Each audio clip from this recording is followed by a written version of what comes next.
jing kamen semplapen kutun ke sarabat anela kawa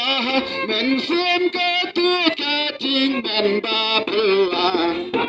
jing men bakrau katut kating ai jing men bakrau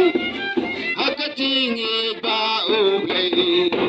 naki pukri jing karku kor kabor nyo kerhai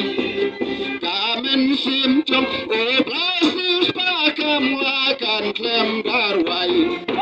jing men bakrau katut kating ai jing men bakrau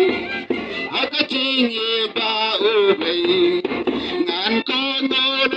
a uchi sungan nim namar jong u jing men na yo ha kamen sim kan me hala karta jing men bakrau katut kating ai jing men bakrau hakating ba ublei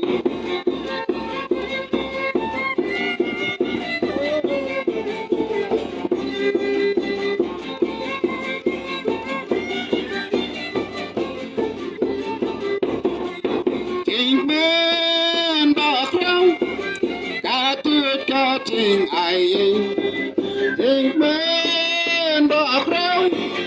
hakating ba ublei ngan ko ngolon ha uti sungan im namar jong jing men ngayo hakamen sim kan me hala karta jing men bakrau katut kating ai jing men bakrau hakating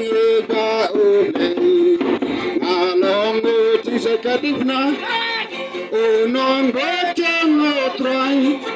nam seule ranya upatla nan kanguti doai oh hakateng kabakado